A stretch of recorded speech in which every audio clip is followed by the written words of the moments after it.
Hello friends, welcome back to my channel Learn English with Harsh. So it's day 5 of our English learning journey. Friends, आपका स्वागत है मेरे इस channel में learn English with हर्ष में।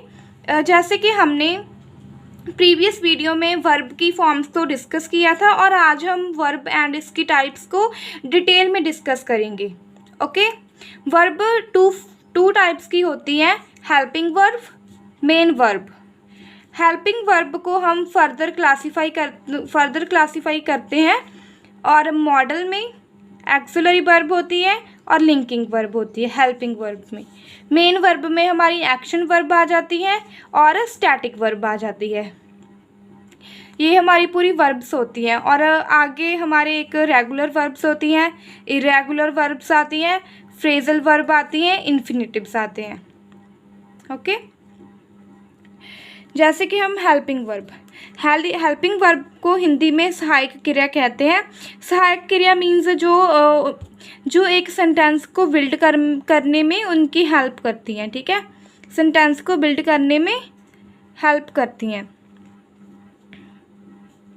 Modal verb two types की होती हैं, सेमी मॉडल और मेन मॉडल।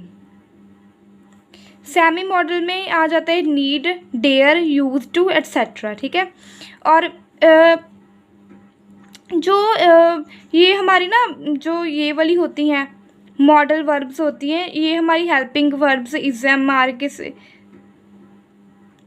जो सेमी वर्ब्स होती हैं वो हमारी वैसे ही सेंटेंस में यूज़ हो जाती हैं, और जो हमारी मेन वर्ब होती हैं कैन, कुड, से, should, shall, should, may, might, जो ये होती है ना, ये हमारी सेंटेंस में अकेली यूज़ होती है। मेन मॉडल मीन्स जैसे हमारे मेन वर्ब होते हैं ना, मेन वर्ब की तरह मेन मॉडल होता है। I can speak English for example.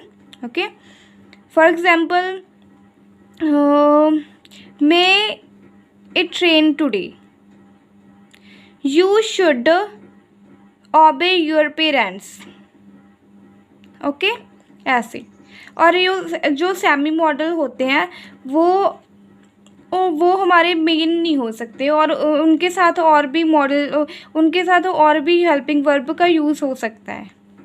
ठीक है, नेक्स्ट है हमारी auxiliary verbs, be, do, have. इनको हम थोड़ा सा डिटेल में पढ़ेंगे।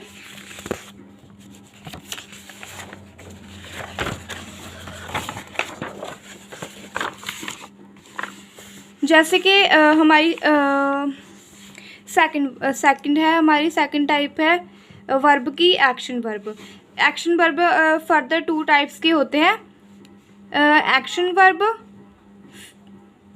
और स्टैटिक वर्ब। एक्शन वर्ब में हमारा आ जाता है राइट, रीड, सिंग, एक्सेट्रा।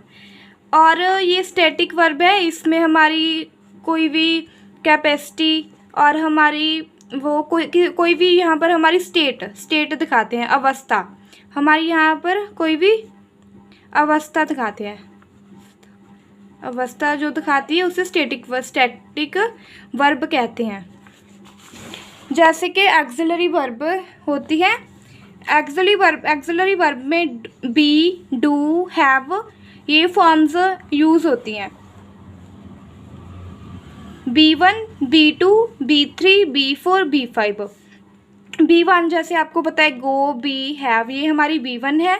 B2 में सेकंड फॉर्म, ये सेकंड फॉर्म, ये हैड सेकंड फॉर्म। हमने तीन वर्ब तो पढ़ रखी है, V1, V2 और V3। और हम आज पढ़ेंगे V4। V4 क्या होती है? V4 को हम कहते हैं प्रोग्रेसिव फॉर्म। B4 को हम प्रोग्रेसिव फॉर्म भी कह देते हैं, क्योंकि ये B4 कैसे बनती है? B4 बनती है V1 प्लस ING। ठीक है, ऐसे हमारी बनती है B4। और जो B5 है, B5 हमारी बनती है V1 के साथ S या ES, ये हमारी सिंगुलर फॉर्म में होती है, सिंगुलर फॉर्म। और नेक्स्ट है वर्ब। यहाँ पर हमारे वर्ब रेगुलर वर्ब और इर्रेगुलर वर्ब। जो रेगुलर वर्ब होते हैं उनको उनकी सेकंड और थर्ड फॉर्म एंड होती है विद ईडी से। जैसे लुक की सेकंड फॉर्म है लुक्ड और लुक्ड। वर्क की सेकंड फॉर्म है वर्क्ड। जो जिसकी सेकंड और थर्ड फॉर्म एंड होती है ईडी से उसे हम कहते हैं रेगुलर वर्ब। इरेगुलर वर्ब उसे कहते हैं जिनकी second and third forms are different और सेम।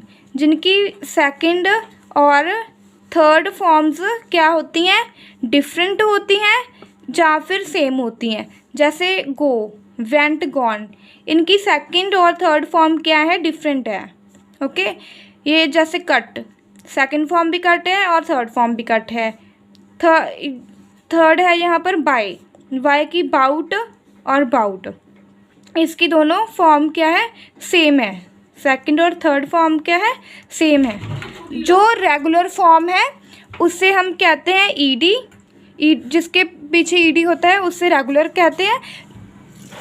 जिसके नहीं होता है, जिसके डिफरेंट होती हैं उनको हम कहते हैं इरेगुलर वर्ब।